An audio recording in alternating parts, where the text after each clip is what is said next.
Today we're going to be talking to Adriano Ciotoli from Windsor Eats. Adriano, how are you today? I'm not bad. Yourself? Well, we're all hanging in there. We're all trying to do the best we can in these difficult times. First question is always, how are you doing? How's your family?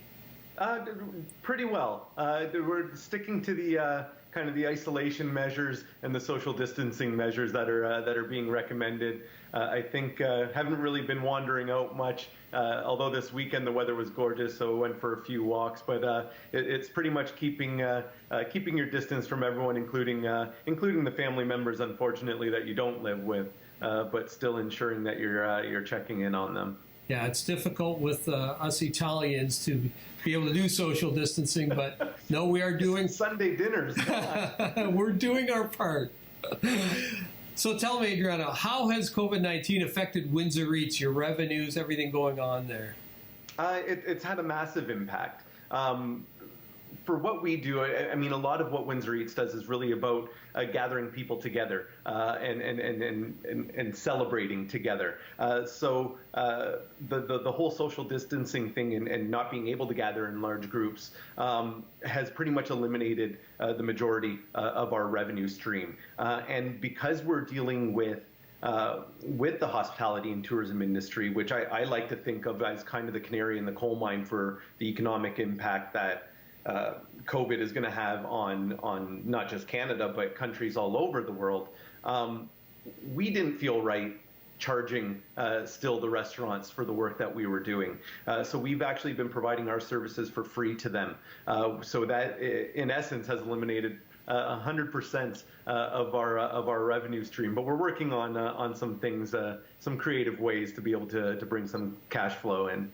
Excellent. Yeah, it's a difficult time for all small businesses, isn't it? It's absolutely. And the main thing is that more than ever, it's about working together and moving forward together. And so that's kind of what led to our decision of saying we're not going to be charging them.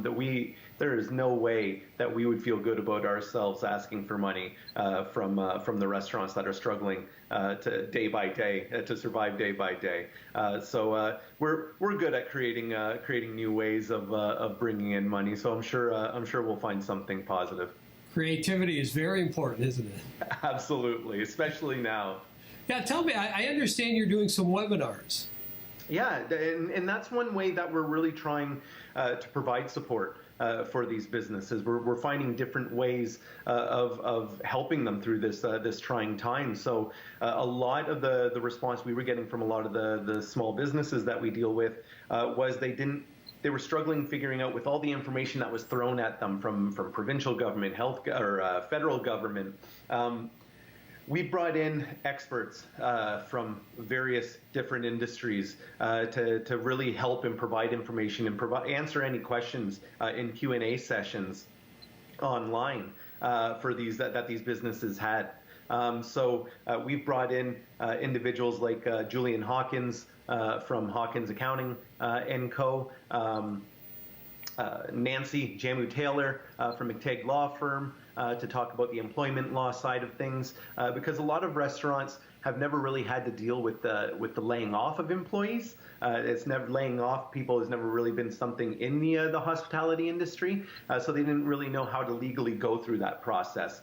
So we're doing webinars like that. We've even brought in professionals like Howard Mutual in insurance to talk them through and navigate through the insurance world during these trying times. So we're trying to set up a whole bunch of different webinars with professionals from different industries, just to provide them answers and hopefully alleviate some stress, not all, but some of the stress that may be weighing them down.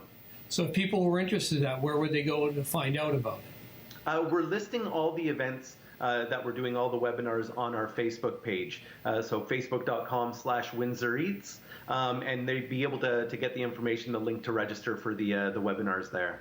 Excellent.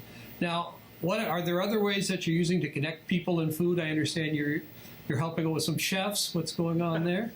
We absolutely are. So the one thing that we're doing is a little bit twofold, because we understand we want to keep the restaurants and the chefs top of mind and present in people's minds. But at the same time, we're also very cognizant that a lot more people are cooking at home. As well. So we've been collecting, we've reached out to all the chefs and restaurants we deal with and have been collecting short little how-to videos of how to make some quick recipes with what you have at home, certain cooking techniques of even just how to properly hold a knife and use a knife in the kitchen, to cutting an onion, simple ways of cutting an onion. So we've been compiling all these videos and putting them on our Facebook and Instagram accounts for people to be able to watch. And we've been getting amazing responses from it. Like literally thousands of people have been watching the videos already, trying to absorb the information and thanking us for doing that. So it's something that we're going to be continuing to do. Well, I'll have to make sure my wife watches it, because yesterday she cut her finger slicing some onions. So I have a little cut on mine as well. Even though I'm putting the videos together, apparently I haven't done a good job of listening to the techniques. Mayor Dilkins was promoting a Takeout Tuesdays, and we've been supporting it here. What are your feelings on that, and how does the restaurant community feel on Takeout Tuesdays? I think it's a great thing.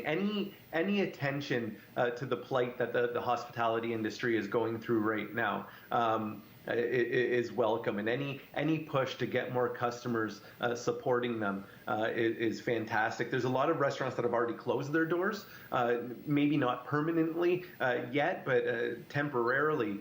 So to try to encourage anything that encourages more people to go out and support these restaurants, if they're able to support them, is a good thing in my mind. There's nothing bad about that.